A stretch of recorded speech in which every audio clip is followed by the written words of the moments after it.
sandali na hindi marapat na kami magsalamat at magpuri sa inyo, walang sandali na ikaw ay naging ito at naging pabaya bilang aking Ama na nasa langit. At walang sandali na dapat po kami magkailangan at mawalang tuwala sa iyong katahanan at kapangyarihan. Panginoon, kapuri-puri ka, walang katulad mo, ikaw po ay marapat sa akin. Hindi man kami marapat, pero yung pinagpagandapan na manumbahan ng puri. Niliwanagan mo kami na mga nasa dilim, kami na walang kaalam-alam sa katotohanan. Ang Ebanghelyo ng katotohanan ay sumilan po sa amin. At yun po ang aming buhay ay hindi buhay lamang na katulad ng Biblia. Na pumapasok sa simbahan o kayo maawit ng magagandang naman. Kundi ito po ay buhay ng tunay na nakaranas ng iyong katubusan, may ng tunay na pag-asa at tiyakan ng langit, nakaranas na lumakad kasama mo sa araw-araw ang iyong pag-iingat, ang iyong pagpapala at ang iyong proteksyon sa amin. Ay naranasan hanggang sa ngayon. Kaya wala kaming tigil. Pagpakailanman, ikaw ang aming pupurihin magmula sa pagsikat ng araw hanggang sa pagdating. Pupurihin ka namin ng walang tapos, Lord. Maraming salamat po sa inyo na kami ibnilang mo na iyong maging mga tudlaan ng kahabagan at kami naging iyong mga anak. Salamat po ng marami. Lord, inaalala po namin, dinadala namin po sa iyong paanan at hinihiling namin inyo pong lingapin ang aming bayan. Tulungan po ang bansang Pilipinas na kami po ay matuto ng ibig mong dapat naming matutunan. Habang pinapahintulutan mo pa ang COVID-19 sa aming bansa, ang salita mo po ay lalong mabigyang laya, lalong pukawin ang mga mananampalataya at ang mga simbahan upang samantalahin at kunin ang pagkakataon ng iyong salita ay lalong maipahayag at lalo pong marami pang maakay sa ganitong kapanahonan. Of course, marami po ang napipinsalang buhay, lalong kailangan nila ang Ebanghelyo ni Kristo dahil hindi namin alam sino ang susunod na magiging biktima ng virus na ito. Kaya napakaganda po na bago dumating ang katapusan ng buhay, marinig nila, matanggap nila, panghawakan ng pag-asa ng buhay na walang hanggan na Kristo. Kaya po namin ngayon, napasama po sa inyo at pupuri. Mga kapatid namin, nasa kanya-kanyang tahanan, nasa iba pang gawain, nasa trabaho, nasa negosyo, nasa pagbabiyahe, nasa ibang probinsya o nasa ibang bansa. Lord, thank you, Lord. Kaming lahat narito ngayong gabi ay nagkaisa na magtulong, magkatipon, kagaya ng sinabi mo, huwag namin pabayaan ang pagkakatipon. 2 o 3 na nagkatipon sa iyong pangalan, naroon ka sa lagitnaan. Lord, what a powerful promise that we have from you. Hindi ka man namin nakikita, your presence, your blessing is with us. Maraming salamat sa inyo. Dinadalangin namin po sa inyo, Lord, ang aming pong Pangulo. Tulungan mo po ang aming Pangulong Duterte sa kanya po Panginoong edad. Kailangan niya po ng iba yung lakas mula sa iyo. Sigla, proteksyon, karunungan, mga tapat na tao na makakasama niya, magiging katuwang sa pangangasiwa sa amin pong mahal na bayan. Tulungan niyo po, Panginoon, ang aming mga senators, ang aming po mga governors, ang aming po mga congressmen, ang aming po mga mayors, councilors, and barangay officers, na lahat po ay mga lingkod na hanapin talaga kung anong nagagawa ng tulong kaisa sa paggawa ng tama at pagmamalasakit sa kapwa. Sa gayon po, walang magugutom, walang mangungulila, walang mga taong mag-iisip na nakakuha ang kanilang kapwa. Nawa po, tulungan nyo ang mga namiminuno sa amin. Ang mga masikap ay matulungan ng mga taong hindi pa rin gumagalaw hanggang ngayon. Tulungan niyo po ang mga masisidhik, ang hangarin at pagsisikap na talagang tumulong at naway mapukaw ang mga taong may kakayanan sa public at private sectors na sila po'y talagang makiisa at tumuwang. Maging ang mga religious sector, Panginoon, tulungan po kami. Dito po ngayon sa amin ay merong naka-lockdown lugar. Dalangin namin na sila po ay mas mabilis na makarecover. At maging lahat po na ngayon ng mga nasa ospital, dinadalangin po namin lahat po ng mga na-identified at ngayon na maaring may mga hindi pa identified, hinihiling po namin sa inyo na wala nawang buhay na muli pang mawala, kundi madiskubre na po at malapatan ng tamang gamot upang lalong makalaya ang pagkilos po ng bayan, makalaya kami sa sumasaklob na takot sa marami at sa mga tao na nawawalan ng pag-asa. Likha niyo po ang kaaliwan ang mamamayan. Lord, ang ginagawa po namin dito sa Muntinlupa na ang Christ Church ay nagsisikap umabot ng aming kapulisan, ng mga MMDA officers, ng aming mga kabalikat sa kalinisan, mga magwawalis, ang mga tricycle drivers dito sa Soldiers at sa Green Heights, ang mga vendors, at ang mga nasa squatters area. Tulungan niyo po kami na ito'y maipagpatuloy namin, makatuwang kami, at maani ang mga kaluluwa. Salamat po sa mga katuwang ng mga kapatid. Salamat din po sa mga ministries ng simbahang ito, sa aming music ministry, nananatiling encouraging at blessing po sila. Salamat po sa aming pong sa caring ministry, Lord. Salamat sa kanilang pagtuwang na pagtingin sa pangangailangan ng mga kapatid. Pagtugon, ganun din naman po sa mga kapatid naming may kaya-kaya sa buhay. Hindi sila tumitigil, hindi nila sinasarili ang kanilang blessing. Salamat po sa mga pinagpala mo. Ganun din sa mga simpleng miyembro, simpleng mamamayan na gumagawa din ng kanilang mayaambag at masisikap upang gawin ang iyong kaluguran. Bawat kabataan na naninindigan, gumagawa ng tama at nagbibigay ng kanilang magagawang paglilingkod. Salamat po. At maging sa aming mga anak na kaliliitan, Lord, na lumalaki sa simbahan hanggang sa ngayon. Maraming salamat din po sa mga simbahang nakakatipon sa ibang tao sa loob at sa labas ng aming bansa. Salamat din po sa mga gaganap na mga conferences online. Lord, this is truly a great blessing. I-bless you po, Lord, ang patuloy naming pananambahan at ang iyong salita ngayong gabi ay magbigay nawa ng liwanag sa mga makikinig, lalo na nga po kung mapakinggan ito ng aming mga kaibigan at kami na inyong mga anak ay lalo maging matatag. So kung ano na yung aming tinanggap, ay lalo kaming magpakatibay. Sa iyo po at ang Panginoon ng Kapurihan, tinaalala namin, pagpalaan niyo rin po ang inyong mga anak, ang buong Christ Baptist Church. Salamat po sa ongoing enrollment ng Christ Baptist Academy, ganoon din mo ng Christ Baptist Bible College. Salamat po sa mga students and teachers. Salamat po, Lord, sa online about Bible doctrine. Salamat po sa mga mananampalataya. Salamat din po, Lord, sa lahat tumutuwang sa lahat ng ministeryo, sa maintenance, sa lahat po mga drivers po ng simbahan. Salamat po mga seniors namin. Salamat sa mga mothers and fathers, Lord. Truly, you're so great. Hindi po kinukulang ang simbahan dahil ikaw ang laging nasupply. Maraming salamat po sa inyo. Binabalik namin ang papuri, ang lahat ng ito, dalangin sa pangalan tamang ng aming Panginoong Hesus. Amen. Amen. Maraming salamat po. Magandang gabi po sa ating lahat. Tayo po'y magbabasa ng salita ng Diyos. Sige, Brother Malto, para magbasa ng salita ng Diyos. At Brother Mark, John Mark, kayo ang magbasa ngayong gabi ng salita ng Diyos. Jeremiah 51. Almost finished na po tayo. Just one more chapter. Kung di ako nagkakamali, because Jeremiah is until chapter 52. So narito po ang ating mga kapatid para tayo panguna. Good evening po. Jeremiah 51 verses 1 to 32. Sa huling verse 32, tayo magsabayang ambas. Verse 1. Ganito ang sabi ng Panginoon, narito ako'y magbabangon laban sa Babylonia at laban sa nagsisitahan sa Leb-Kamay ng nangingibang hangin.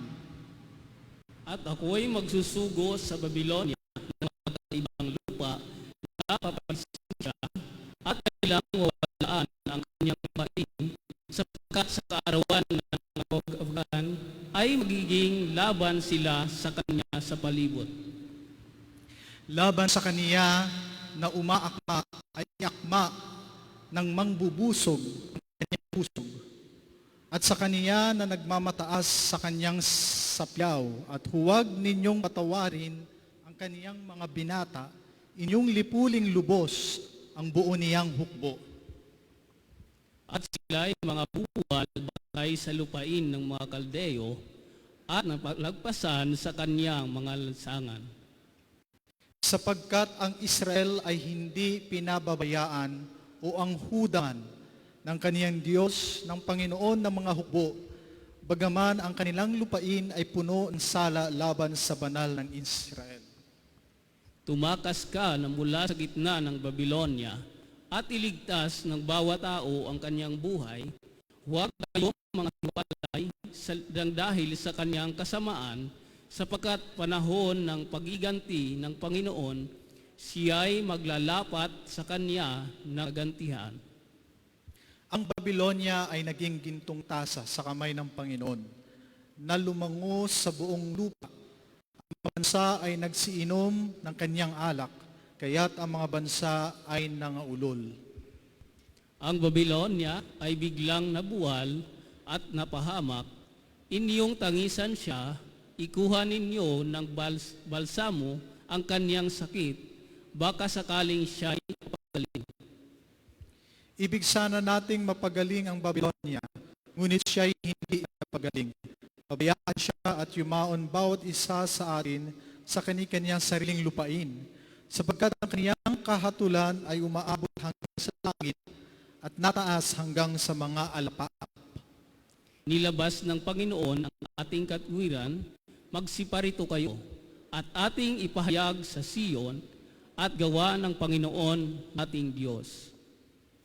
Inyong patalasin ang mga pana, inyong hawakang mahigpit ang mga kalasag. Pinukaw ng Panginoon ang kalooban ng mga hari ng mga Medo, sapagkat ang kaniyang lalang ay laban sa Babilonya upang sirain, sapagkat siyang panghihiganti ng Panginoon, panghihiganti ng kanyang templo. Mangagtaas kayo ng watawat laban sa mga kuta ng Babilonya, inyong patibayin ang bantayan, inyong lagyan ng mga bantay, kayo'y mga paghanda ng pagpapay, sapagkat ang Panginoon ay nagpanulat at gumawa rin naman ng kanyang sinalita tungkol sa mga nananahan sa Babilonya. O ikaw na tumatahan sa ibabaw ng maraming tubig, sagana sa mga kayamanan,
ang Panginoon ng mga hukbo ay kaniyang pangalan. Ikaw ay aking pagbangkang palakol at mga almas na pagpangdigma, at sa pamamagitan mo ay pagwawaray-warayin ko ang mga bansa, at sa pamamagitan mo ay sisira ako ng mga kaharian. At sa pamamagitan mo ay pagwawaray-warayin ko ang kabayo at ang kaniyang sakay. At sa pamamagitan mo ay pagwawaray-warayin ko ang karo at ang nakakayroon, at sa pamamagitan mo ay pagwawaray-warayin ko ang lalaki at ang babae, at sa pamamagitan mo ay pagwawaray-warayin ko ang matanda na at ang bata, at sa pamamagitan mo ay pagwawaray-waray ko ang binata at ang dalaga. At sa pamamagitan mo ay pagwawaray-warayin ko ang pastor at ang kaniyang kawan. At sa pamamagitan mo ay pagwawaray-warayin ko ang mangbubukid at ang kaniyang tuwang na mga baka. At sa pamamagitan mo ay pagwawaray-warayin ko ang mga tagapamahala at ang mga kinatawan. Verse 24, at aking ilalapat sa Babylonia at sa lahat ng nananahan sa Caldea ang buo nilang kasamaan na kanilang ginawa sa Sion sa inyong paningin, sabi ng Panginoon. Narito, ako'y laban sa iyo. O mapangpahamak na bundok, sabi ng Panginoon, pag gumigiba ng buong lupa at aking iuunat ang aking kamay sa iyo at pagugulungin kita mula sa malaking bao, gagawin kitang bundok sa nasunog. At hindi kanila kukunan ng mga bato na panulok o ng batuman ng mga patibayan, kundi ikaw ay magiging sira magpakailanman, sabi ng Panginoon. Mangagtaas kayo ng watawat sa lupain, inyong hipan ang pakakak sa gitna ng mga bansa. Magsihanda ang mga bansa laban sa kaniya. Saanan laban sa kaniya ang mga kaharian ng Ararat, ng Minmi, at ng Ashenaz. Mangaghalal ng puno laban sa kaniya. Pasampahin ang kabayo ng parang mga uod. Magsihanda laban sa kanya ang mga bansa, ang mga ari ng mga Medo, ang mga gobernador niyaon, at ang lahat ng kinatawan niyaon, at ang buong lupain ng kanyang sakop. At ang lupain ay manginginig at nasa paghihirap, sapagkat ang mga pasiya ng Panginoon laban sa Babylonia ay nananayo upang sirain ang lupain ng Babylonia na nawalan ng Ang mga makapangyarihan ng Babylonia ay magsisiurong sa pakikipaglaban, sila'y natili sa kanilang mga katibayan, ang kanilang pangyarihan ay mga lulupaybay, sila'y naging parang mga babae, ang kanyang mga tahanang dako ay sinilaban, ang kanyang mga halang ay nabalik. Ang isang utusan ay tatakbo upang sumalubong sa iba. Ang isang sugo upang sumalubong sa iba. Upang ibalita sa hari sa Babylonia na ang kanyang bayan ay nasakop sa lahat ng sulok. Sabay-sabay po tayo sa verse 32. At ang mga tawiran ay nangasapol, at ang mga tambo ay nangasunog ng apoy, at ang mga lalaking mangdidima ay nangatakot. Sa pagkabasa ng salita ng ating Panginoon, mari na po kayong maupo.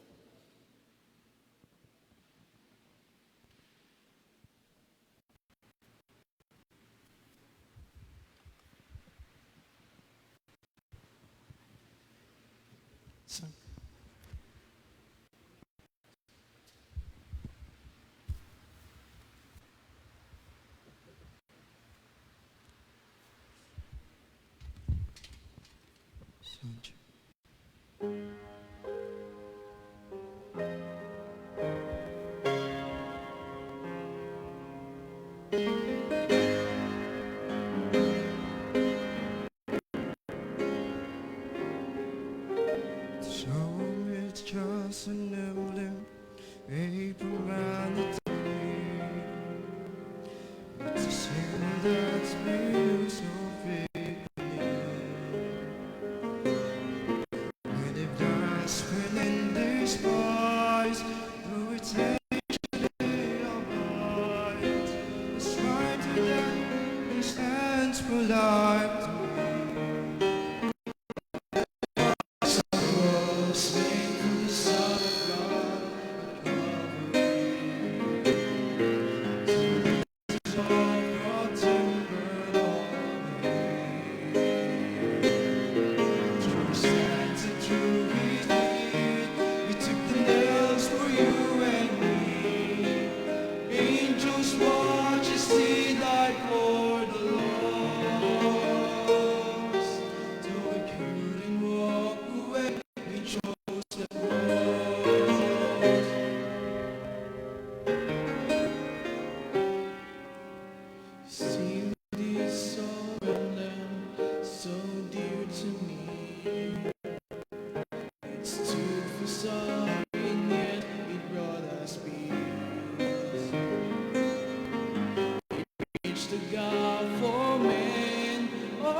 Amen. Thank you very much, mga kapatid.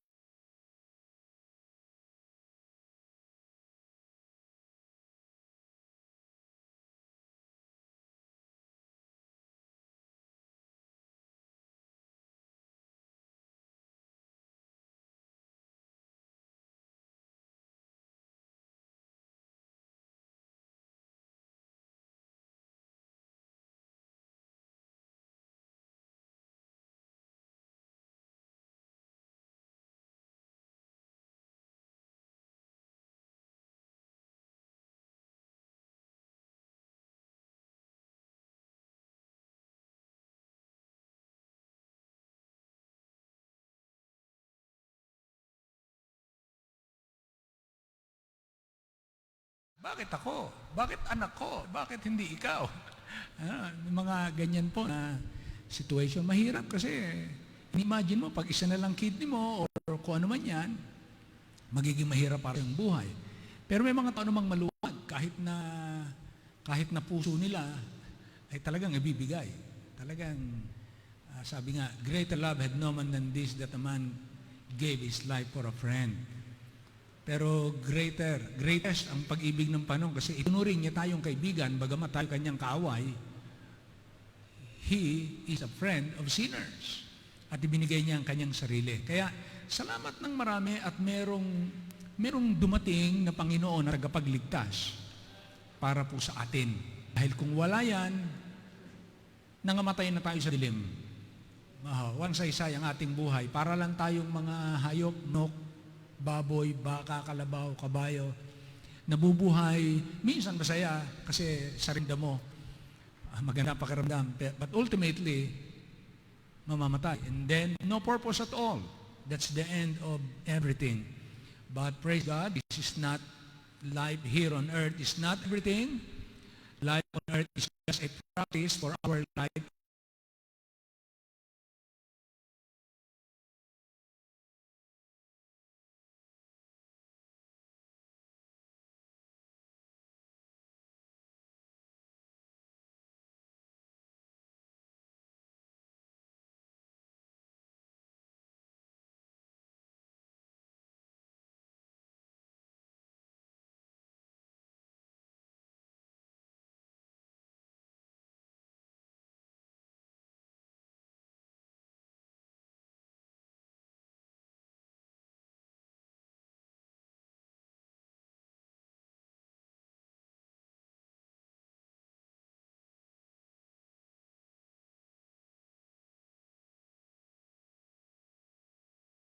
At ito po ay napakahalaga.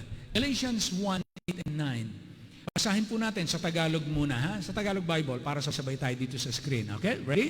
Begin. Datapwat kahimat kami o isang anghel mula sa langit ang mangaral sa inyo ng anumang ebanghelyo na iba sa aming pinangaral sa inyo ay matakwil. Verse 9. Ayon sa aming sinabi ng una, ay muli gayon ang aking sabi ngayon. Kung ang sino man ay mangaral sa inyo ng anumang ebanghelyo na iba sa inyong tinanggap na, ay matakwil. Tayo po sandali pong manalangin. Ama naming Diyos, maraming salamat po sa inyo sapagkat ang aming mga suliranin ngayon ay napag-usapan ng una. Ang nakakagulo ngayon at nakapagliligaw ng marami ngayon ay nilutas na nung una sapagkat ito'y nangyari na nung una pa mang siglo ng kapanahunan ng mga apostol. Kaya kami po ay nagpapasalamat sapagkat anuman ang katotohanan na nahayag sa salita ng Diyos, siya pong katotohanan na dapat naming ipahayag sa aming panahon. at anumang daya nung naunang panahon ay kailangan ding liwanagin o sawayin sa aming panahon.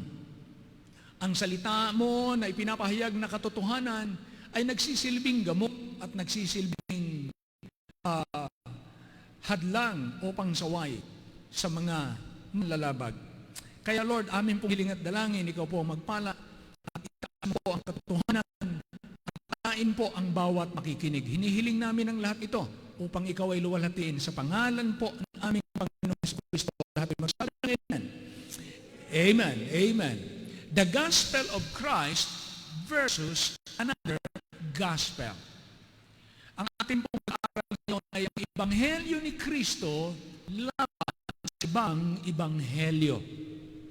The gospel of Christ versus another gospel. Noong mga taga-Galacia po, mga kapatid, ay sila po yung tinatawag na mga originally, mga galing po sila sa present modern day France. Sila po ay mga Frances. Noong unang panahon, they migrated south, setting in a region which is present-day Turkey. They were country people who were unstable, uneducated, and easily misled. Kaya nung panahon yun, na dumating po si Apostol po kanila at ibahagi niya ang Ebanghelyo ni Kristo, tama naman na kanilang tinanggap. Ngunit pag-alis po ni Apostol Pablo at siya po'y naparoon sa ibang lugar ng pangaralan, nabalitan niya ng mga taga-Galacia mula sa patanggap ng kanyang pangangaral ay nagsibaling sa ibang aral. Na yun ang ikinamangha ni Apostol Pablo sapagkat napakaikling panahon, although kilala po ang mga Galatian people na mga tinatawag na pabago-bago ang isip o madaling bago ng pag-iisip. Nauna po, titingnan natin sa gabing ito ang dahilan ng sulat ni Apostol Pablo. Ano ang dahilan? Bakit isinulat ang Galatia? O ang epistle, ang sulat sa mga taga-Galatia. Naroon po sa chapter 1 verses 6 and 7.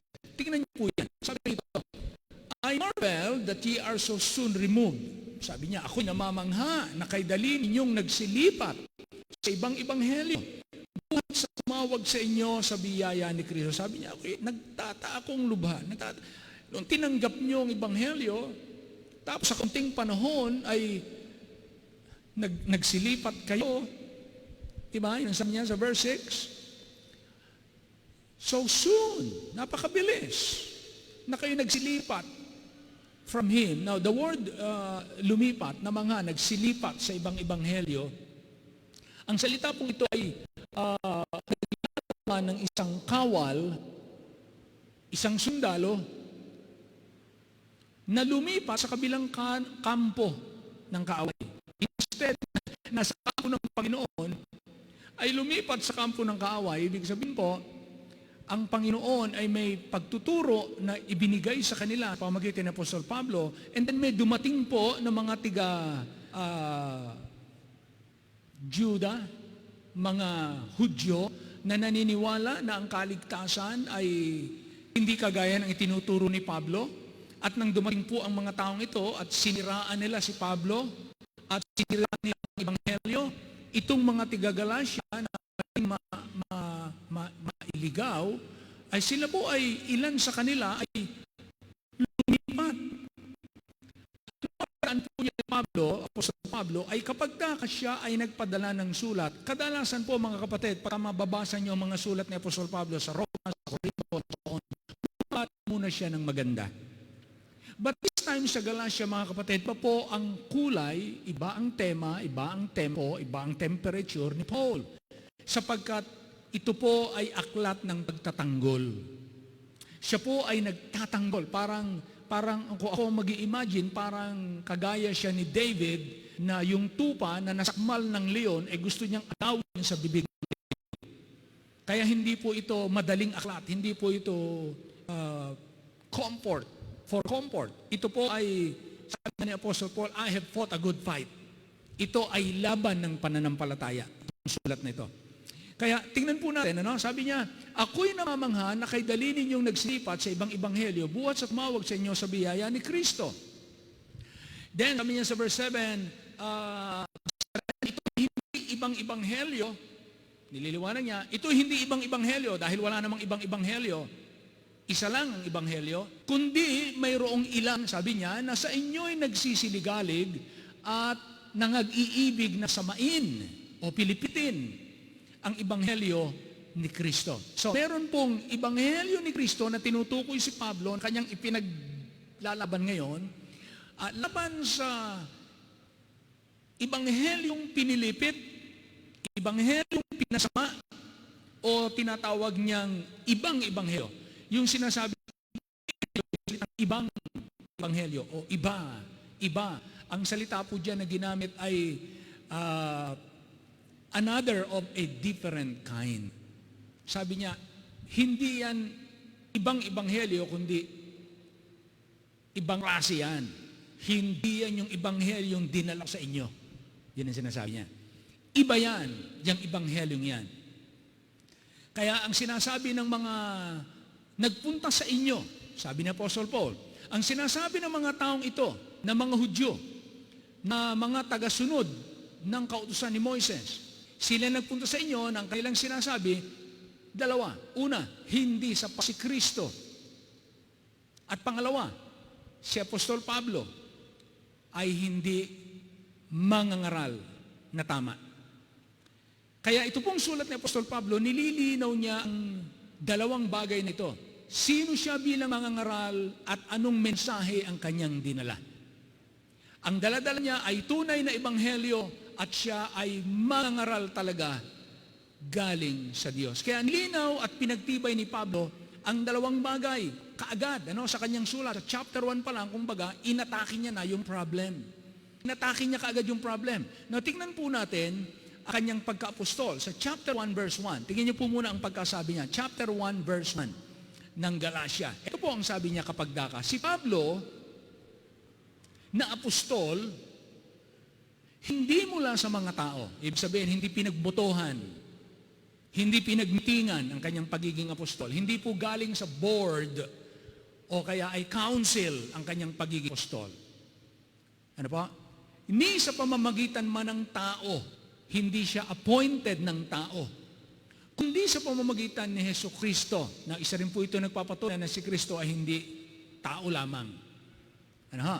So, hindi ang kanyang pagka-apostol ay hindi sa pamamagitan ng tao, hindi siya appointed, kundi sa pamamagitan ni Hesus Kristo at ng Diyos Ama na siyang sa kanya ay muling bumuhay. So, ang aking pagka-apostol ay galing kay Jesus. Direct. Galing kay Jesus. Direct. Si Jesus ang tumawag sa kanya. At yan po yung makikita po ninyo, yung pagkatawag ng Panginoon sa kanya, pati ang kanyang misyon bilang apostol, sa aklat ng mga gawa 26, talatang 13 hanggang 18. Tignan po muna natin, ang pagkatawag ng Panginoon, ikinuwento niya sa Acts chapter 26, 13 hanggang 18. Ito po ang sinasabi sa Acts chapter 26, 13 hanggang 18. Sabi niya rito, at midday, O King, sabi niya, ng katanghalian, O Hari, kasi siya po ay laban talaga siya sa Kristyanismo, laban siya kay Jesus nung una, sa mga Kristiyano, inusig niya ang mga mananampalataya. Pero sabi niya rito, habang nasa daan siya ng pag-uusig, ng katanghalian, O Hari, nakita ko sa daan ng isang ilaw na mula sa langit na lang na maningning kaysa araw, at lumiliwanag sa palibot ko at sa mga nagsipaglakbay na kasama ko. Meron siyang team. Then, verse 14. Next. At nang mga pasubsob sa lupa kaming lahat, narinig ko ang isang tinig na nagsasalita sa akin sa wikang Hebreo, Saulo, bakit mo ko pinag-uusig? Mahirap sa iyo ang sumikat sa mga matulis. Verse 15. Diretso pa po. 15. At sinabi ko, sino ka Panginoon? Hindi niya kilala si Jesus noong una. At hindi niya naman niya kinikilala. Sabi, sino ka baga Panginoon? Yung tinig na yun. At sinabi ng Panginoon, ako'y si Jesus na iyong pinag-uusig. Kaya kapag pinag-uusig ang mga Kristyano, inuusig niya si Kristo. Datapot magbangon ka at ikaw ay tumindig sa iyong mga paa sapagkat dahil dito, napakita ako sa iyo upang ihalal kitang ministro at saksi din naman ng mga bagay na nakita mo sa akin at ng mga bagay na pagpapataan ko sa iyo. 17. Na ililigtas kita sa bayan at mga hintil, na sa kanila'y sinusugo kita. Yun po ang ibig sabihin ng apostol. Sent. Sent out one. So siya po'y apostol. Bakit siya isusugo? Ito ang kanyang mission. Upang idil mo ang kanilang mga mata. Upang nila'y mangagbalik sa ilaw. Mangagbalik sa ilaw. Mula sa kadiliman. Dati naman ang tao nasa ilaw di ba? Dati naman ang tao kasama ng Diyos. Nasa Panginoon ang tao. Nasa liwanag tayo. Pero si Satanas, iniligaw tayo at ang tao hinala sa dilim. Kaya ngayon, ang sabi rito, ang mission mo, Apostol Pablo, ay upang sila'y mangagbalik sa ilaw mula sa kadiliman at mula sa kapangyarihan ni Satanas, ayun, hanggang sa Diyos. Dati naman tayong nasa Diyos, napunta tayo kay Satanas. Ayan. Ngayon, ang gawain ng mga ngaral ng apostol, dala-dala niya yung tunay na ebanghelyo, ang gawain niya ay upang papanumbalikin mo ang tao mula sa pangyarihan ni Satanas hanggang sa Diyos. Upang sila'y magsitanggap ng kapatawaran ng mga kasalanan. Wow! Ang ganda ng mensahe niyan dadalhin. Ang ganda ng accomplishment sa buhay ng mga tao at ng mga mana. Mana. Meron pang mana na ibibigay sa kasamahan ng mga pinapaging banal sa pamamagitan ng pananampalataya sa akin. Yun po ang dala-dala ni Apostol Paul. Sabi niya, ituro mo ang mga tao ng palataya sa akin upang sila makapanumbalik mula sa dilim patungo sa ilaw, mula sa kapangyarihan ni Satanas patungo sa Diyos, upang makatanggap sila ng kapatawaran ng mga kasalanan at sila po ay maging mga tagapagmana ng Diyos. So yan po ang kanyang panawagan na isinulat ni Lucas. Kaya pinatutunayan ni Lucas, hindi lamang si Pablo ang nagsasabi na siya apostol, maging si Lucas nang isulat niya aklat ng mga gawa, sinabi po niya ito, ang pangyayari sa buhay ni Apostol Pablo, na talagang siya'y sinugo, talagang kinatawan siya ng Diyos. Kaya, una, makikita natin dito, ang dahilan ng pagsulat ni Apostol Pablo, ang niyang pagka-apostol. Ang kanyang pagka-apostol, sabi niya, totoong apostol ako, hindi ito galing sa mga tao, hindi ito ibinigay ng tao, hindi ito galing sa tao, ito'y galing kay Kristo at sa Diyos na bumuhay muli kay Kristo. So maliwanag po, si Apostol Pablo ay tunay na apostol ng ating Panginoong Hesukristo. Amen. Yun po ang unang maging maliwanag natin. Of course, meron pong tatlong katangian para maging apostol ka. Number 1, kinakailangan personally pinili ka ni Kristo. Personally, appointed ka ni Christ. Pangalawa, personal witness ka.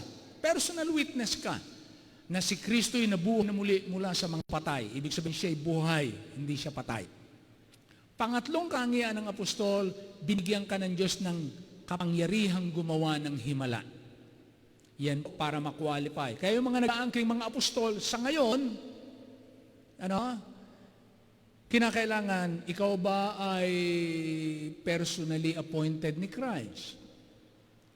Nakita mo ba siya personal na siya ay buhay? Pangatlo, kaya mo bang gumawa ng himala? May kapangyarihan ka ba? Kung wala po sa kanya yung yun, bula ang apostol po yun. Yan ang gamit po ng Bible. Kaya lahat mag-aangkin ng mga apostol na hindi taglay ang katangian ng tunay na apostol ay mga bulaan. Kahit ang kagawa ng mga himala at magaling magturo at very entertaining. Number 2, ang kanyang ipinangangaral na ebanghelyo. Tingnan niyo po, verse 11 and 12. Po ang sabi niya, tungkol sa daladala niyang ebanghelyo na kanyang ipinangaral sa mga tiga-Galacia. Verse 11, Galatians chapter 1 and verse 11, ito po muli ang ating mababasa. Sapagkat aking ipinatatalastas sa inyo, mga kapatid, tungkol sa ebanghelyo na aking ipinangaral na ito'y hindi ayon sa tao. Yung ebanghelyo niya hindi rin ayon sa tao. Verse 12. Paano niya tunan niya yung ebanghelyong ito? Verse 12, talatang 12. Sapagkat hindi ko tinanggap ito sa tao, ni ituruman sa akin, kundi aking tinanggap sa pamamagitan ng pahayag, revelation. ni Kristo. Ibig sabihin yung talukbong, inalis ni Kristo sa kanyang isipan at naunawaan niya ano ang ebanghelyo, ano yung tinatawag na, pag sinabi nating evangel, ang ibig sabihin po niyan ay good news. Sa Tagalog ay mabuting balita o magandang balita. Yun ang dadalhin mo sa mga hil. Ibabalita mo ang magandang balita sa kanila. Sa mga Hudyo. Ibabalita mo ang magandang balita. Yung dala-dala kong balitang yan, yung aking mensahe, sabi ni Apostle Paul, I certify. Pinatututuhanan ko. Meron akong tunay, mga minamahal, mga kapatid, na yung ebanghelyo na aking ipinangangaral ay hindi galing sa tao. Hindi ko ito itinanggap sa tao, hindi rin ito itinuro ng tao, ito ipinahayag sa akin ni Kristo. So, dalawa ang kanyang pinagtibay na niliwanag niya na huwag niyong ipagkakamali. Number one, yung aking authority bilang mangangaral, valid from heaven, from Christ, from the Father in heaven, mula sa Diyos. Yung gospel na aking ipinangaral ay hindi galing sa kanino mang tao, kundi galing kay Kristo. So, walang alinlangan, si Pablo ang tunay na mangangaral mula sa Diyos, at sino mang kumakalaban kay Apostol Pablo bilang mangangaral, itong mga taong ito, na mga taga-Juda, miyembro ng Judaism religion. Itong mga taong ito ay mga bulaang mangangaral. Kasi si Pablo mayroong patunay na siya ay talagang sa Diyos at ang kanyang mensahe, ang totoong mensahe. Maling mensahe ng mga yan. At sinusundan si Paul kasi kung si Pablo mangaral, susunod din sila. Pupunta sila doon sa lugar na yon at mangangaral sila. Sabi nila, huwag kayong maniwala kay Paul na basta lang manampalataya, magsisi lang manampalataya, ligtas na. Walang gawa. Walang gawa. Kinakailangan gumawa. Yan po ang dala-dala ng mga tiga-Juda. They thought they need to do good works. Kinakailangan po silang sumunod sa kautusan at mabuhay ng matuwid, gumawa ng mabuti, habang sila'y nabubuhay. Hindi sapat yung nanampalataya ka kay Jesus. Now, so kung makita po ninyo mga kapatid, na yung aral na yan, nung una, ay paring dala-dala ng maraming relihiyon ngayon. Same.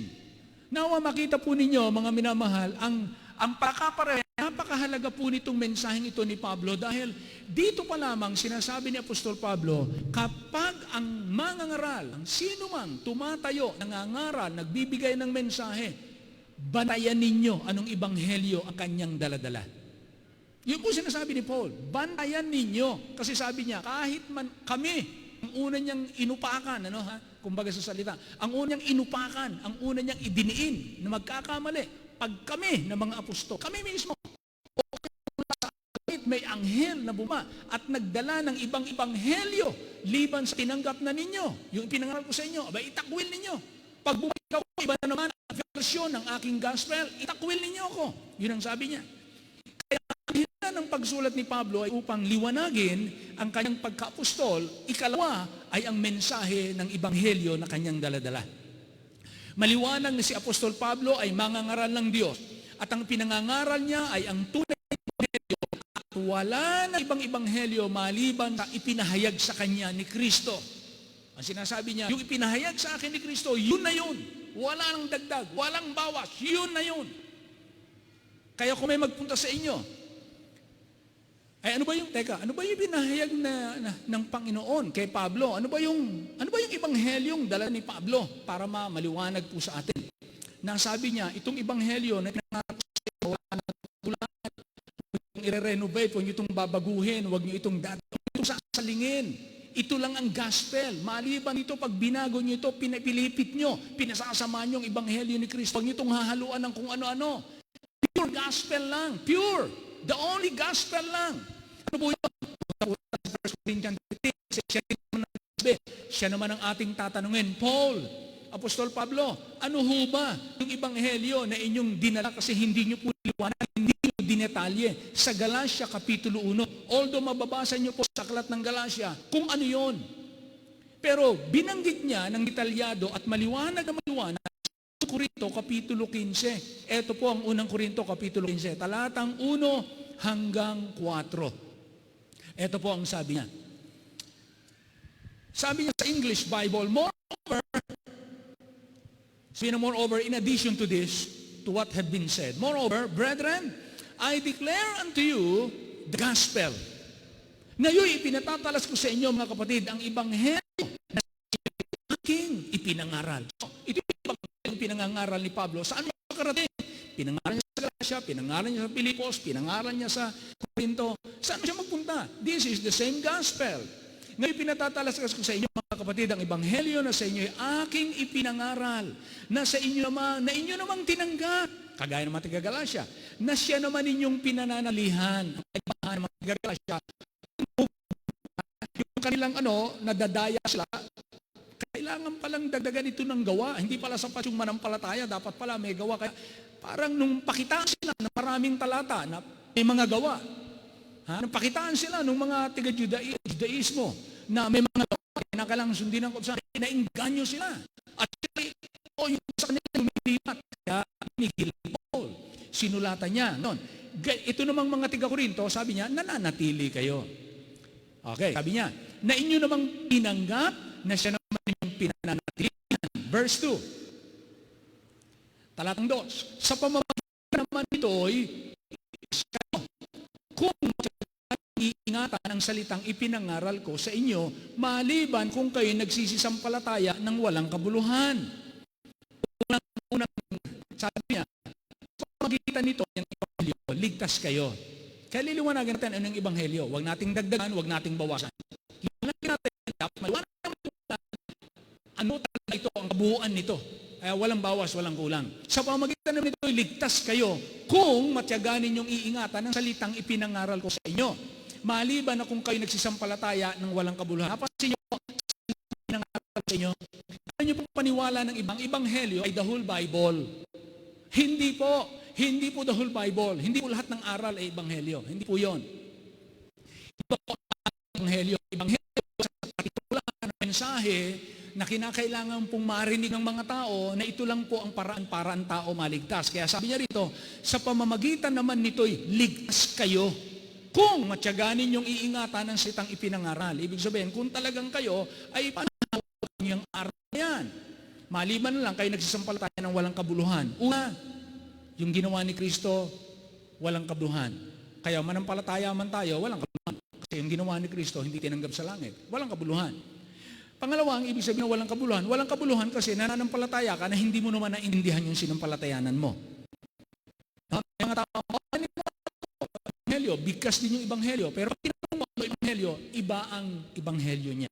Hindi tulad ng Ebanghelyo ni Pablo. Hindi po natin, talatang 3. So, anong Ebanghelyo niya? Talatang 3. Ito po. Talatang 3, sapagkat ibinigay ko sa inyo una sa lahat, itong kauna-unang ibigay sa mga tao. Itong unang mensahe na ibibigay nyo sa mga hindi manampalataya. Sapagkat ibinigay ko sa inyo una sa lahat, sa akin ang akin namang tinanggap, ako ibigay sa inyo, ako nang akin namang tinanggap, na si Kristo ay namatay dahil sa ating mga kasalanan. Yun ang unang mensahe, ipinangangaral si Kristo. Yan ang magandang balita, si Kristo ang tagapagligtas. Jesus, sabi nga ng Bible, Savior, Jesus Christ. Christ, anointed one, tanging itinlaga ng Diyos na tagapagligtas. Na si Kristo ay namatay dahil sa ating mga kasalanan. Yun ang magandang balita, mga kapatid. May namatay dahil sa ating mga kasalanan. At yan ay ipinasulat ng Diyos sa salita ng Diyos. Magandang balita. Pero hindi po doon natapos sa kamatayan. Tuloy po natin, talatang 4. Ano po ang sabi sa talatang 4? At siya'y inilibing at siya'y muling binuhay ng ikatlong araw ayon sa mga kasulatan.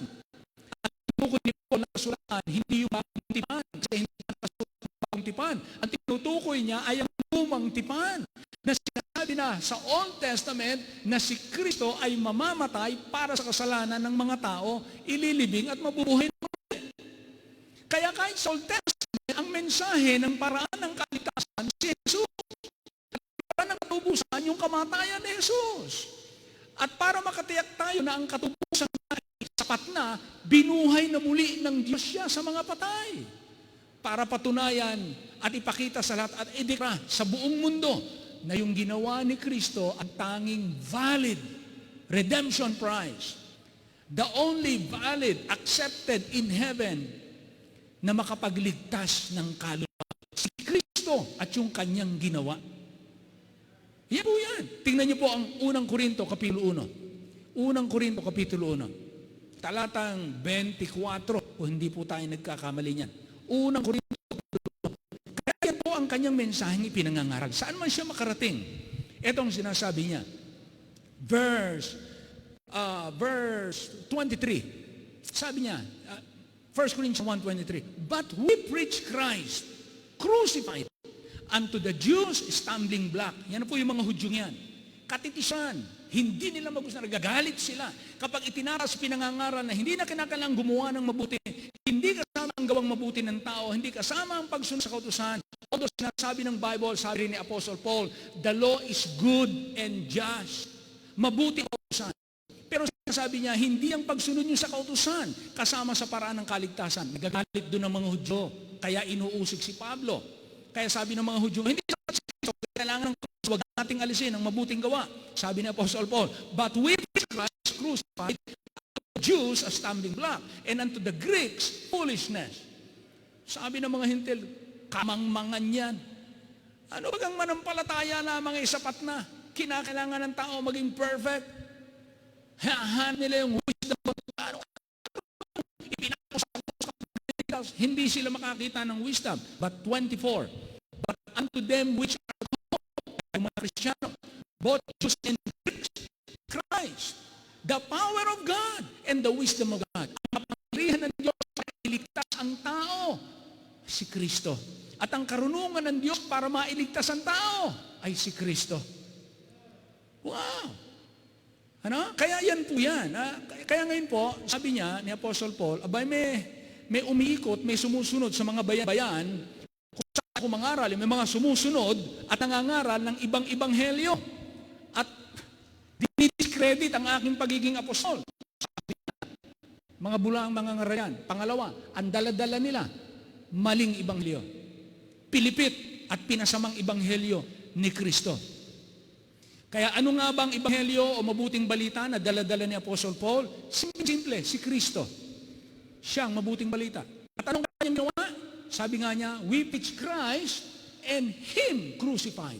Si Kristo at yung ginawa niya para tubusin ang mga taong katulad natin. Ano nga bang ebanghelyo? Si Kristo namatay para sa ating kasalanan, ilibing at nabuhay na muli. Ipinangangaral ito. Hindi po ito ginagawa. Hindi natin ito gagawin sa tao. Wala tayong idadagdag dyan. Si Kristo, namatay siya sa ating kasalanan, inilibing na buhay na muli. Huwag natin dagdagan ng bautismo. Hindi dapat dagdagan ng pagsunod sa kautusan. Hindi dapat dagdagan ng pagmemembro ng simbahan. Hindi dapat dagdagan ng pamisa sa patay. Hindi dapat dagdagan ng kung ano-ano komunyon, paglilimos, paglilingkod sa bayan, pag-aasawa ng maayos, pagpapalaki ng anak na maayos. Wala pong dagdag diyan. Kaya nga ang sabi sa, tingnan natin, sa Efeso, Kapitulo 2, talatang 8 at 9, napakaliwanag na po doon Si Pablo pa rin ang nagsasalita dito. Si Pablo pa rin ang nagsalita. Ano po ang kanyang mensahe sa mga taga-Efeso? Iisa. Pilipos, Galacia, Corinto, Efeso. Isa po ang kanyang mensahe. Anong kanyang mensahe dito sa Efeso? Talatang 8. For by grace, sabi niya mga taga-Efeso, grace, are ye saved through faith and not of yourselves. Huwag mong hanapin sa sarili niyo ang dahilan ng inyong kaligtasan. Ang kaligtasan ay kaloob ng Diyos sa mga hindi karapat-dapat at sa pamamagitan ng pananampalataya. Bakit sa pananampalataya? Para maabot ng lahat. Kaya vlog ka, kaya pilay ka, kaya sa bundok ka, kaya mamamatay ka na, isipin mo na lang, pwede kang mananampalataya. The most, the most, sabi natin, reachable way para ang tao makarating sa kaligtasan by faith.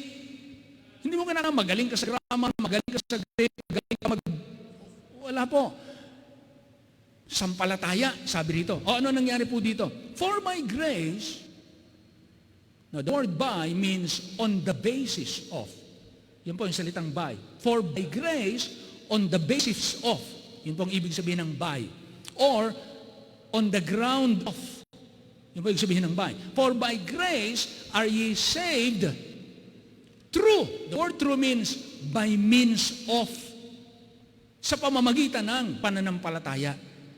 Kaya hindi sa pamamagitan ng kautusan, hindi sa pamamagitan ng pamisa, hindi sa pamamagitan ng mabuting gawa, mabubuhay ka ng buong buhay mo. No. And that not of yourselves. Saan nag-originate ang kaligtasan at ang pananampalataya? It is the gift of God. Verse 9. Ano yung English niya? Not of works, lest any man should boast. Eliminated yung iaambag mo para ka maligtas. Wala kang ambag. Regalo. Hindi ka karapat-dapat binibigay sa'yo. Yan ang kaligtasan. Ngayon, umuuli ang mga Judaismo at nagsasabi silang hindi sapat ang manampalataya, hindi sapat yung magsisi ng kasalanan, hindi sapat yung manampalataya kay Jesus. Kinakailangan tuliin. Ayan kanila Acts chapter 15, pag binasa ninyo. Okay, balik tingnan natin. Acts chapter 15. Tingnan natin. Acts chapter 15. Go to Acts chapter 15. Pinagtalu-taluhan kasi ito, itong kaligtasan na ito. May kasama pa ba yung bukod sa manampalataya kay Jesus, may kasama pa ba? Okay, ito po ang sabi dito. Verse 5. Simulan natin ng verse 5. 15:5. But there rose a certain of the sect of the Pharisees, datapwat magsitindig ang ilan sa mga sekta ng mga Pariseyong nagsisisampalataya na nagsasabi, kinakailangan sila'y tuliin at sa kanila ipagbilin na ganapin ang kautusan ni Moises. Hindi sapat si Kristo, hindi sapat ang manampalataya. Dapat tuliin at ipatupad ang kautusan. Verse 6. At ang nagkatipo ng mga apostol at ang mga matanda upang pag-usapan ang mga bagay nito. Hindi po pagdebatihan. Nag-usap-usap sila, hindi po sila nagdebate. Pinag-usapan nila to. Ano nga ba ang tama? Ano nga ba ang kailangan? Kasama ba ito? Dapat bang dagdagan? O ano nga ba? Nag-usap-usap sa mga bagay nito. Verse 7. At pagkatapos ng maraming pagtatalo, usap-usap sila, nagtindig si Pedro, eto na ang nagliwanag para sa lahat. Sinabi sa kanila, mga kapatid, nalalaman ninyo na ng unang panahong nakaraan, humirang ang Diyos sa inyo upang sa pamamagitan ng aking bibig, mapakinggan ng mga hindil, yung mga walang Bible, walang pagkakilala sa tunay na Diyos, mapakinggan ng mga hindil mula sa bibig ko, ang salita Ebanghelyo, sabi ni Pedro. Yun din ang mensahe ni Pedro, Ebanghelyo din. At sila magsisampalataya. 8, tingnan natin. Verse 8. At ang Diyos, nakakataho o nakakakita, nakakakilala ng puso, nagpatotoo sa kanila, pinatunayan ng Diyos sila na sa kanila'y ibinigay ang Espiritu Santo na gaya naman ng kanyang ginawa sa atin. 9. Yung tata ng pag-aari na ng Diyos, Espiritu ng Diyos. 9. At tayo'y hindi niya itinangi sa kanila. Walang pagkakaiba. Silang hintil at saka tayo. Nanilinis sa pamamagitan ng pananampalataya ang kaning puso. Hindi po nilinis sa pamamagitan ng bautismo. Hindi nilinis sa pamamagitan ng church membership. Hindi sinilinis sa pamamagitan ng pagsunod sa kautusan ang puso. Nilinis sa pamamagitan ng pananampalataya. Letra por letra, nandyan na. Amen? Letra por letra. Paano nilinis ang kanilang puso? Lumubog ba sa tubig? Hindi po. Nilinis ang kanilang puso sa pamamagitan ng pananampalataya. Yun din nangyari nung sa magnanakaw. Bakit siya tinanggap sa paraiso? Paano nalinis yun? Abay, pananampalataya. Ayan ang sinasabi. Nilinis ang puso sa pananampalataya. Kaya mga kapatid, kung ang tao binabautismuhan at ang tao ay naglilingkod, matapos na po yan, malinis ang puso. Matapos na po yan, mapatawad. Mapatapos ng maligtas. Amen? Dapat po malinaw yon. Hindi dapat mauna yung kalesa sa kabayo. Una yung kabayo bago yung kalesa. Amen? So hindi dapat ilibing para mamatay. Patay na kaya ilibing. Hindi ba bautismuhan para maligtas? Ligtas na kaya binautismuhan. Si Jesus Christ ay nagpabaptize hindi para maligtas, hindi para mahugasan ng kasalanan. Si Jesus Christ ay nagpabaptize. Basahin niyo po ang Matthew chapter 3. Bakit siya nagpabaptize? Sabi nung iba, hindi daw gawa yung bautismo. Abay, may nausap akong pastor, pastor yan. Mangangaral, pastor. Ang bautismo daw ay hindi gawa ng katuwiran. Abay, di binasa ko ang Bible sa kanya. Ito ang sabi ng Bible, Matthew chapter 3. Eh di ayaw siyang bautismuhan ni John the Baptist, di ba? Ayaw siyang bautismuhan ni John the Baptist. Sa verse 14, sabi ni John the Baptist, "But John forbade him, saying, I have need to baptize of thee, and comest thou to me?" Verse 15, "And Jesus answering said unto him, Suffer it to be so now, or thus it becometh us to fulfill all righteousness." Abay, ang matinig ni John the Baptist na ito palang bautismo ay isa kabilang sa mga gawa ng katuwiran na dapat nating gawin, ayun, pinayagan niya. Binautismuhan niya si ating Panginoong Jesus. Kaya kasama po ang bautismo sa gawa ng katuwiran. Eh hindi po ito kasama, tignan niyo po yan, Titus chapter 3 verse 5. Ang bautismo kasama sa gawa ng katuwiran. Ngayon, ang sabi sa Titus chapter 3 verse 5, huwag lang babaguhin ang pakahulugan. Huwag lang babaguhin ang maliwanag na nakasulat. At ang maliwanag na katotohanan ay dapat pong maintindihan. Maintindihan po ng tao. Tingnan po ito. Titus chapter 3 verse 5. Samahan niyo ako magbasa kung meron po kayong Bible. Sa Tagalog, na hindi dahil sa mga gawa sa katuwiran na ginawa nating sarili, kundi ayon sa kanyang kaawaan ay kanyang iniligtas tayo. Tanong, kasama ba dyan yung gawang katuwiran? Sabi po sa English, not by works of righteousness which we have done. Not by works of righteousness. Anong sabi ni Jesus? John the Baptist, pahintulutan mo, suffer it to be so now, for that becometh us to fulfill all righteousness. Aba, yung bautismo kasama sa gawang katuwiran. Sabi ngayon dito ni Apostle Paul, sulat niya kay Titus, naligtas to hindi sa pamamagitan ng ating mga gawang katuwiran. At ang bautismo, at ang mga pagsunod kautusan, at ang mabubuhay ka ng tama, magtitiis ka hanggang sa wakas, gawang katuwiran, hindi po yan paraan ng kaligtasan. Paraan yan para paglingkuran ang Diyos na nagligtas sa atin. Yan po ang dapat na maging maliwanag. Maliwanag po. Okay, so balik po tayo. Pinanindigan ni Apostle Paul ng Ebanghelyo, isa lamang yung ginawa ni Kristo. Ngayon, punta po tayo sa ikalawa. Ang panindigan ni Apostol Pablo, sabi niya, diba? Sabi niya, verse 8, kahit na anghel mula sa langit, nangaral sa inyo ng ibang ebanghelyo, maliban sa ipinangaral na namin sa inyo, kahit anghel, kahit kami, kahit anghel, mula sa langit. Just imagine, ano? Gaano itinuturo ni Paul na hindi pwedeng mabago ang ibanghelyong nag-iisa. Kahit na anghel yan mula sa langit. Hindi mukhang anghel, ha? Talagang sabi niya, kahit anghel mula sa langit.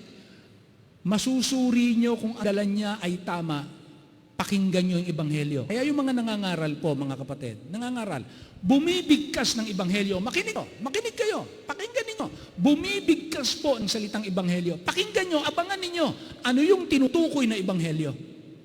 Pakinggan ninyo, abangan ninyo, pag bumanggit ng ang pangangaral ng kaligtasan na yung ebanghelyo, pakinggan nyo ano yung ebanghelyo yung tinutukoy niya. Maaring pareho tayo ng bokabularyo, pero magkaiba tayo ng diksyonaryo. Pareho ng bokabularyo, magkaiba ng diksyonaryo. Mga minamahal, ang bokabularyo natin ay galing sa salita ng Diyos. Ang diksyonaryo natin ay galing sa salita ng Diyos. Merong ang bokabularyo ay galing sa Biblia, pero ang diksyonaryo galing sa impyerno. Galing kay Satanas. Bakit po? Mali yung ebanghelyo eh. Pag i-define yung gospel, iba na. Ang liwanag kay Paul, pag sinabing gospel, si Kristo namatay para sa ating kasalanan, inilibing na buhay na muli. Hindi kasama ang bautismo, hindi kasama ang kautusan, hindi kasama ang mabuting gawa, hindi kasama kung ano-ano. Yan pure gospel. Yan ang ibinabalita kaya sabi ni Apostle Paul, we preach Christ and Him crucified. Letter A, Kailangan, sabi ni Apostol Paul, sa kanyang paninindigan para sa Ebanghelyo, ito sabi niya, kailangan yung nangangaral ng ibang Ebanghelyo, itakwil. Yung unang makita natin sinabi niya. Kahit siya ni anghel mula sa langit, o kami man, pagka nangaral kami ng ibang Ebanghelyo, itakwil ninyo. Uulitin ko, sabi ni Paul, uulitin ko. Sasabihin ko kung anong sinabi ko nung una. Kung ang sino man ay mangaral ng kakaibang ebanghelyo, kakaiba po ito ha, kakaibang ebanghelyo, kaysa sa tinanggap nyo na, yung dinay ni Pablo nung una, si Kristo namatay para sa ating kasalanan, libing buhay na muli. Kapag kayo ay may nangaral at iba sa ipinangaral ko sa inyo, takwil ninyo. Paano ba kayo magtakwil? Paano ba ang pagtatakwil? Naalala ko, ang nanay ko, ay itinatakwil yung aking kapatid kasi magpapabaptize. Pag ikaw ay nagpabinyag o nagpabautismo, wala ka ng nanay at wala na akong anak, lumayas ka dito. Ganyan po di ba ganyan na nagtatakwil? Pagka itinatakwil nyo ang isino man, itinataboy nyo. Inire-reject ninyo. Hindi nyo binibigyan ng pagkakataong mag-stay. Itakwil. Yun po sinasabi rito. Hindi po natin hinahangad na sila ay pumunta sa impyerno. Bakit po? Gusto natin sila ay maligtas din sa pamamagitan ng tunay, totoo, nag-iisang ebanghelyo ni Kristo. Wala tayong ibig mapahamak, kagaya ng sabi ng Panginoon, hindi niya ibig ng sino man mapahamak, kundi lahat ay maligtas, magsipagsi. Kaya, anong gagawin? Itakwil. Huwag nating pabayaan sila ay magturo, magsalita sa atin, o tayo ay akitin kapag ka ang daladalang ebanghelyo ay kakaiba. Yun lang po naman ang basehan. Kaya tatakwil, hindi namin kailangan ang maling. Bakit po? Yun ang sabi ni Paul. Natingnan natin, ano ba ang nagagawa ng ebanghelyo? Bakit ba napakahalaga na hindi ito ipagkamali? Roma 16. Basahin niyo po ang Roma 1:16. Ano ba ang nagagawa? Ano ba ang gamit ng ebanghelyo? Gaano ba ito kahalaga? Ang timbang nito, bakit kinakailangan kapag ka na-detect ko ng ebanghelyong daladala ay mali? Huwad, baluktot, pilipit, pinasama, dinagdagan o binawasan. Kapag nalaman ko ng ebanghelyo hindi kagayang-kagaya ng ebanghelyong sinasabi ni Apostol Pablo, ng ebanghelyo tinanggap niya direkta kay Kristo, pagkakaiba, itakwil.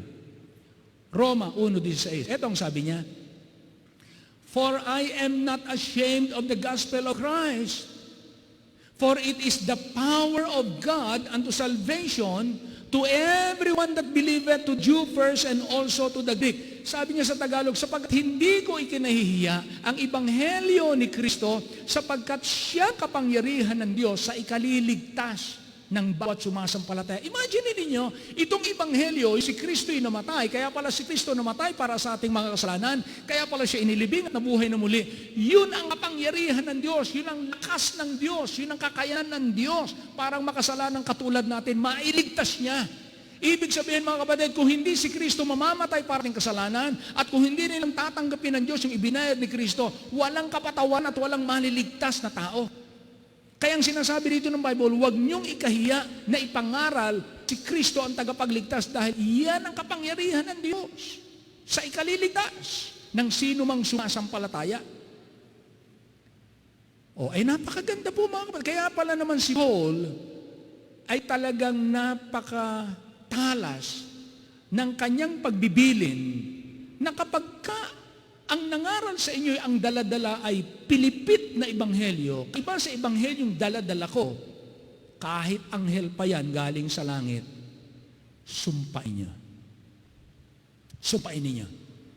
Ibig sabihin, walang tao na pwedeng iligtas ang Diyos kapag may ibang paraan maliban sa ebanghelyo ni Kristo. Dahil walang ibang paraan. Walang kapangyarihang magligtas ang Diyos mismo.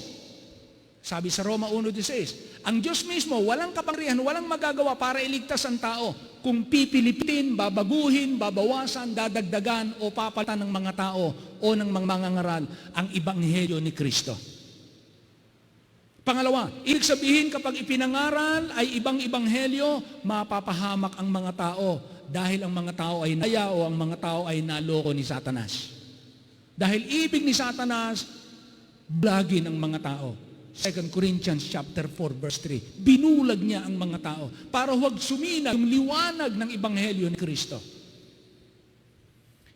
Pangatlo, ibig sabihin, kapag ang kapangyarihan ng Diyos ay kaliligtas ang Ebanghelyo, ibig sabihin walang pahintulot ng Diyos at hindi sa Diyos ang sino mang anghel o sino mang tao na ang dalang mensahe ng kaligtasan ay hindi ang Ebanghelyo ni Kristo.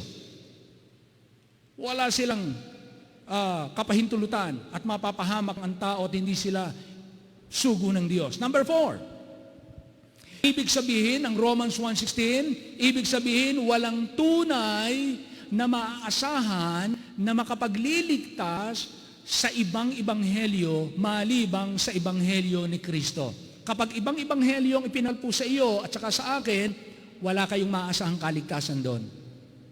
Malibang sa ebanghelyo ni Kristo. Na tingnan niyo po, Colosas 1:20-23. Colosas 1:20 hanggang 23. Basahin po natin ang Colosas 1 hanggang talatang 20. Ito pong sabi, and having made peace through the blood of His cross, kaya si Kristo namatay doon para magawa niya yung ikapapayapa, makipagpayapa tayo sa Diyos. By Him reconcile all things unto Himself. By Him I say whether they be things in earth or things in heaven. Reconciliation with God was possible only through the blood of His cross or through the death of Christ on the cross. Verse 21, and you, sabi niya sa mga taga-Kolose, same message, same gospel, kayo mga taga-Kolosas, and you that were sometime alienated, hiwalay, and enemies in your mind by wicked work, yet now had He reconciled in the body of His flesh through death, and unreprovable in His sight. Wow! Tignan niyo po yan. And you that were sometime alienated and enemies in your mind by wicked works, yet now had He reconciled. Nakipagkasundo na tayo sa Diyos. Paanong paraan? Sa pamamagitan ng kamatayan ni Jesus. Verse 22, in the body of His flesh, through death, to present you holy. The word holy means pure, separated from sin. Ipe-present ka ngayon ng Diyos. Bakit po? Lahat ng kasalanan mo sa pamamagitan ng kamatayan ni Kristo, bayad na. Kaya pag tinignan ka, wala kang sala. Natitignan na hindi bayad. Wala kang dumi. Lahat ng yan ay nilinis ng dugo ni Jesus. And then ang sabi, not only to present you holy and unblameably. Unblameably, meaning without spot. Walang batik. Kagaya ng sacrifice. Walang batik. Pagkitang walang kapintasan at saka lang pwedeng ihain. Kaya iharap ka ng Diyos na pure, hiwalay sa kasalanan, walang anumang kapintasan, and unreprovable. The word unreprovable means that cannot be called into account or cannot be accused. Hindi ka pwedeng akusahan. Pagharap mo sa trono ng Diyos, walang i-accuse ang Diyos sa iyo, may pagbabayaran ka, ito ginawa mo. Wala po. Bakit po? Lahat ng kasalanan mo, binayaran ni Kristo sa krus ng Kalbaryo. Yun din ang mensahe sa mga taga-Kolosas. Roma, Corinto, Galacia, Efeso, Colosas, Filipos, mga minamahal, the gospel is the same. Not by works. Kaya dapat po maging maliwanag po ito sa lahat ng kung kayo nakikinig. Verse 23. Look at verse 23. If you continue in the faith, kung magpapatuloy kayo sa pananampalatayang ito, grounded, meaning you are well-versed in a subject. Grounded, well-versed. Ibig sabihin, naintindihan talaga ang nakapaloob sa bakit si Kristo ay namatay para sa ating kasalanan, nilibing at nabuhay na muli. If you continue in the faith, grounded and settled, meaning you are firm, you are decided, clearly defined, not given or not changeable. Hindi na kayo mababago, settled na kayo. And be not moved away from the hope of the gospel, which ye have heard, and which was preached to every creature which is under heaven, whereof I, Paul, am made a minister. I, Paul. Same Paul. Sabi niya, sa lahat ng ito ang aking mensahe, si Jesus Christ. The same gospel everywhere. Jesus Christ is the need everywhere. Kaya lahat ng sinulat ni Paul, makikita nyo, bawat aklat, Roma, Corinto, Galatia, Efeso, and so on. First 3 verses, makikita nyo lagi, Jesus Christ. Why? In every place, Apostle Paul knew that Jesus Christ is the need everywhere. Not church. What they need is Christ. Kaya nakapagliligtas po, walang iba kundi si Kristo. Then, kilalanin ibang ibanghelyo. Ano ba yung ibang ibanghelyo? Sabi ni Paul sa Galatians chapter 2, verse 16. Ang ibang ibanghelyo, anumang may dagdag sa simpleng pananalita. Tinignan niyo po, Galatians 2:16. Ito po ang nakalagay ito. Sabi niya rito, knowing that a man is not justified by the works of the law, but by the faith of Jesus Christ. Even we, sabi niya sa mga taga-Galatia, even we have believed in Jesus Christ, that we might be justified by the faith of Christ and not by the works of the law. For by the works of the law shall no flesh be justified. Same po yan, Acts 13, 38 and 39. You cannot be justified from the law. Only by Jesus Christ. Only by Jesus Christ. So ano po ang false gospel? Ano ang ibang ibanghelyo? Pag sinabing ibang ibanghelyo, ito yung mga may dagdag, o kaya may bawas, o kaya binago, o ibang pakahulugan ng ibanghelyo. Galatians chapter 1 verse 7. Galatians 1:7. Ito po nakalagay dito. Sabi niya, which is not another, but there be some that trouble you. Trouble you.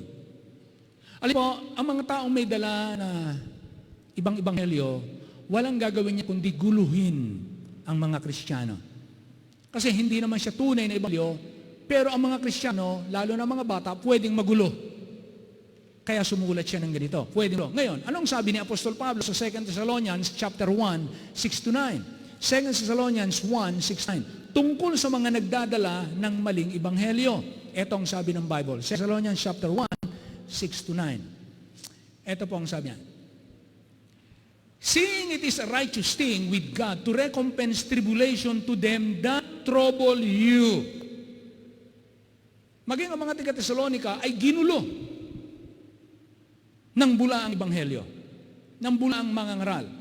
Ginulo po sila. Pero ang sabi niya, see it is a righteous thing with God to recompense tribulation to them that trouble you. And to you who are troubled, rest with us when the Lord Jesus Christ shall be revealed from heaven with His mighty angels. Verse 8, in flaming fire, taking vengeance on them that know not God and that obey not the gospel of our Lord Jesus Christ, who shall be punished with everlasting destruction from the presence of the Lord and from the glory of His power. So ang mga tao pong may daladalang bulaan, mali, pilipit, pinasang ibanghelyo, parurusahan po ito, hindi po ito maliligtas. Kaya po, tayo ay dapat pong manatili at tumibay sa tamang ibanghelyo. Now, panghuli po, ano ang dapat isapuso ng bawat Kristiyano? Ano po ang dapat nating isapuso? Ngayong nakita natin na may mga nanggugulo, kumakalat na maling ibanghelyo, na dinadagdagan at pinasasamang ibanghelyo ni Kristo. Tayo, mga Kristiyano, ano ang dapat nating isapuso? Ano ang dapat isapuso ng bawat Kristiyano? Letter A, ang tunay na alipin ni Kristo ay hindi manlulugod ng tao. Dapat po nating isapuso. If I am a real Christian and I am a servant of Christ, if I will serve Christ, I will not seek to please men.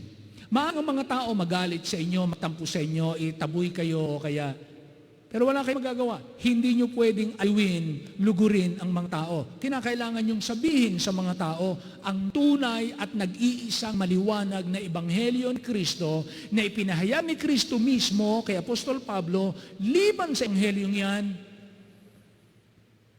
ebanghelyong pinasama at hindi makapagliligtas. So anong dapat isapuso ng bawat Kristiyano? Ang alipin Kristo na katulad ko, katulad mo, hindi tayo dapat maging manlulugod ng tao. Do not be men pleasers. Kahit kaibigan, kahit kamag-anak, kahit magulang, kahit kapatid, kapag kasilungat ang salita ng Diyos at ebanghelyo ni Kristo, I will not go with you. Dapat po gano'n. Hindi natin paralurin ang sinumang tao. Letter B.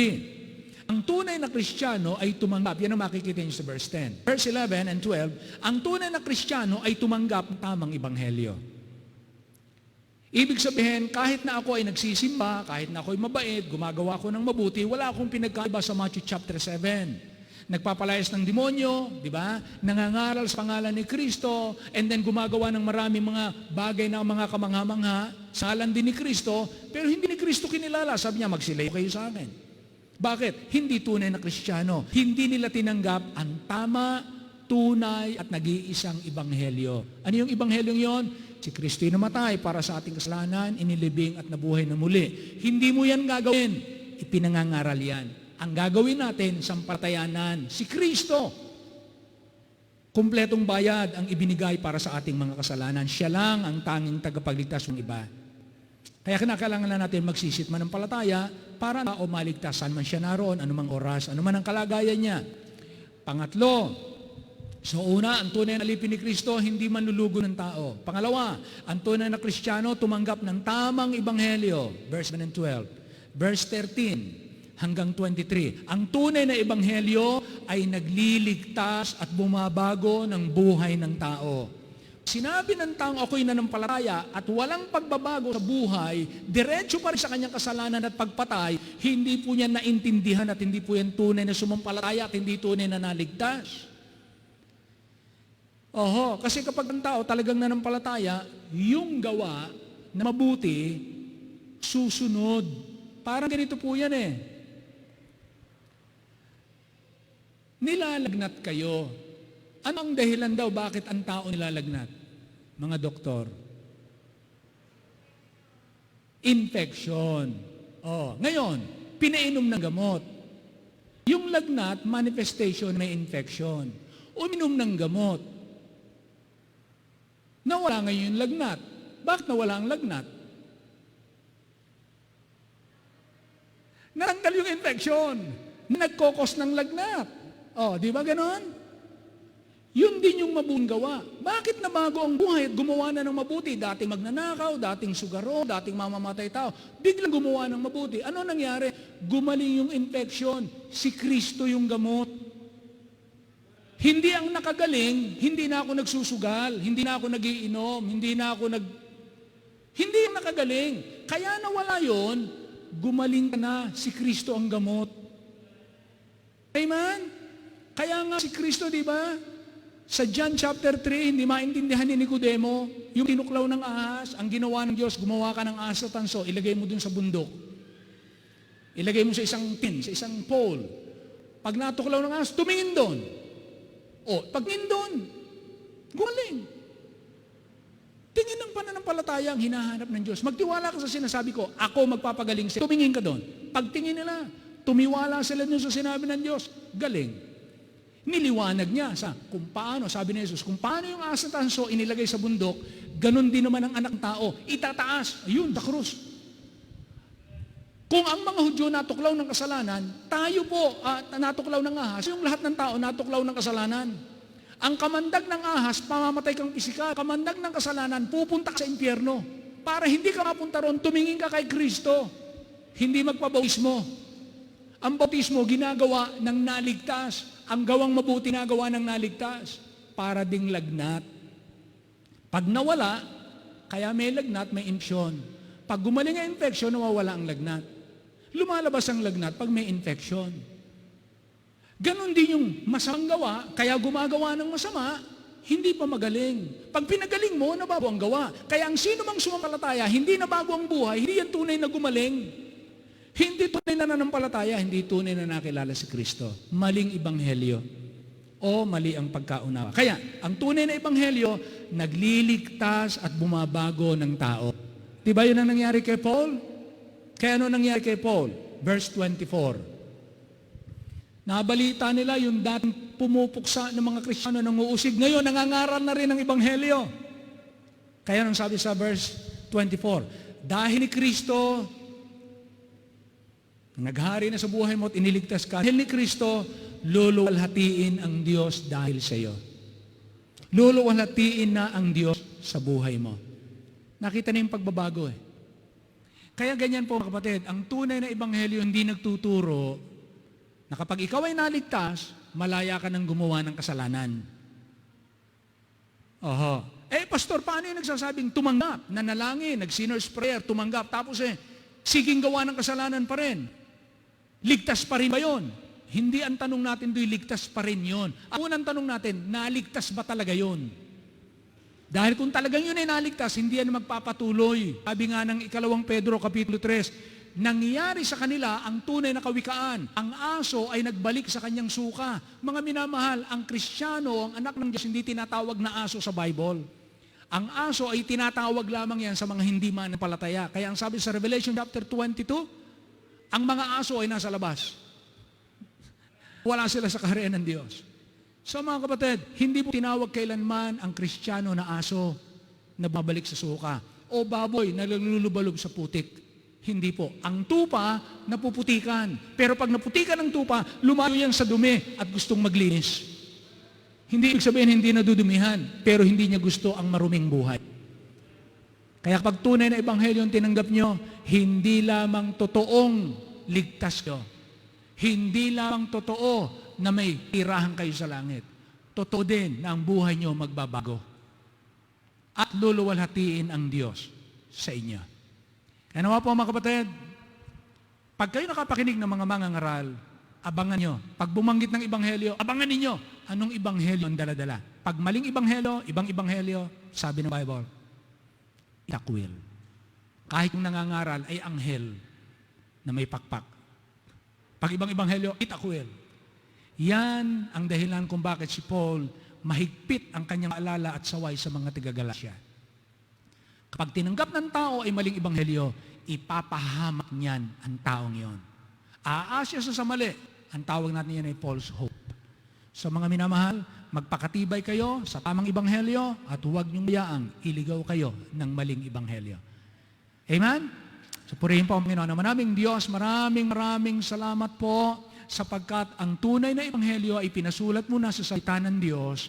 Pwede naming suriin lahat ng mga ngaral, lahat sasabing kami ang tama, lahat na nagsasabing kami ang totoo, kahit na ang mga tao ay aliw na aliw, libang na libang, o ang mga tao ay nakikinig sa isang napakalaking simbahan o magandang simbahan o nadadamitan ng maganda, wala po doon ang basihan ng katotohanan. Ang katotohanan po, unang-una sa lahat, ay ang ebanghelyo ni Kristo. Pag nagkamali sa ebanghelyo ni Kristo, itakwil sila sa Diyos. Maraming salamat po sa biyaya mo sa amin. Nawa mamtan ng aming mga kababayan ang tunay na ebanghelyo na tanging si Kristo at ang kanyang ginawa nakatubusan sa krus ng Kalbaryo at ang kanyang pagkabuhay na muli. Maraming salamat po sa biyaya mo sa amin. I-bless niyo po ang inyong anak at ang mensaheng ito ay aming ibahagi samang kami marating dahil ito'y kailangan ng lahat ng tao. Po ay aming hiling at dalangin na nagpupuri sa inyo sa pangalan lamang ng aming Panginoong Hesus. And all the people say aloud, Amen. Amen. Ay magandang gabi po muli sa ating lahat. Tayo tumayo, umawit po tayo. Awitin po natin. Sunlight, sunlight. Ha? Sunlight, sunlight. In my soul, merong sunlight na S-U-N, merong S-O-N, sunlight. Ha? There is sunlight in my soul today.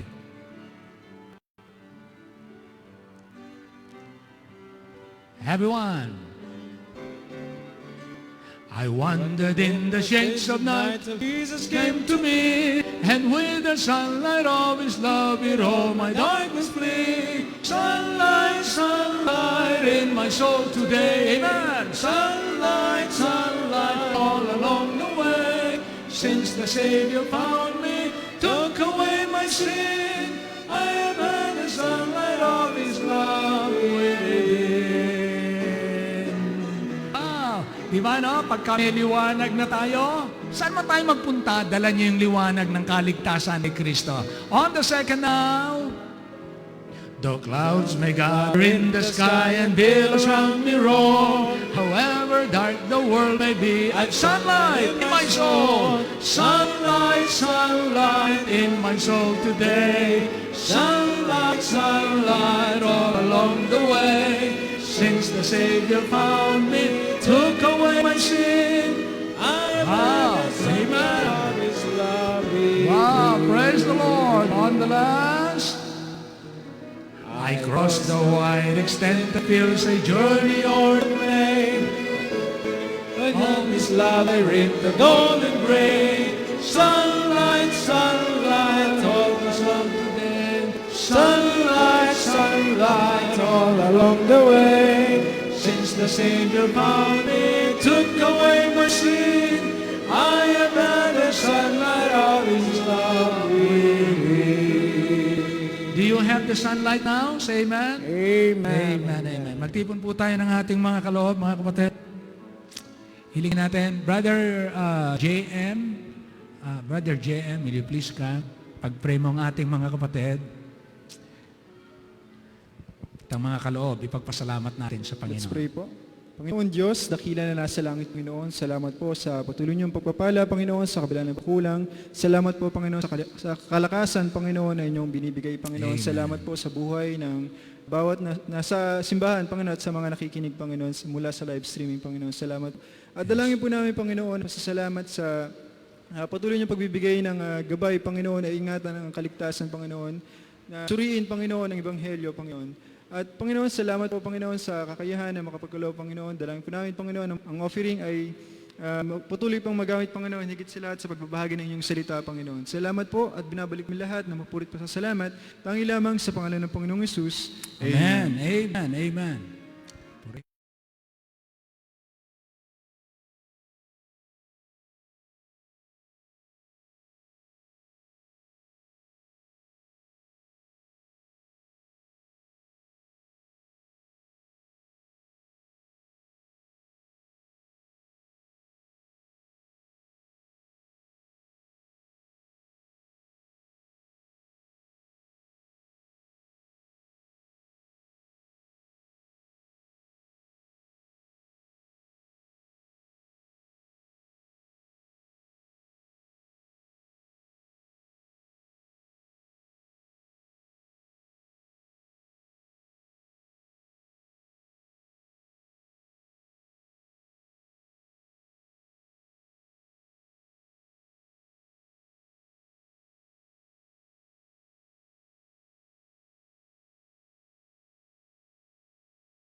Praising my Savior all the day long.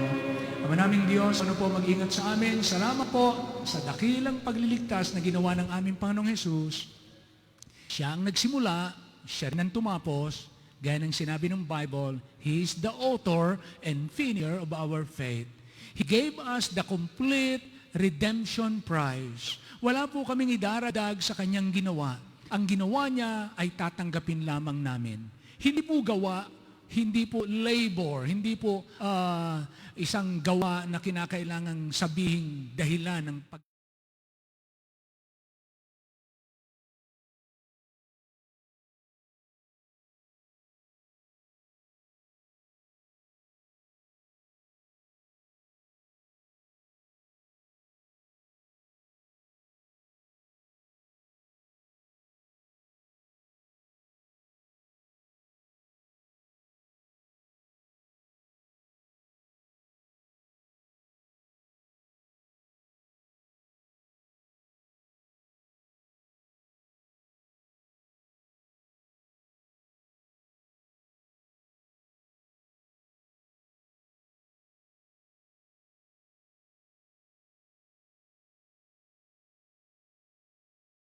and Him crucified.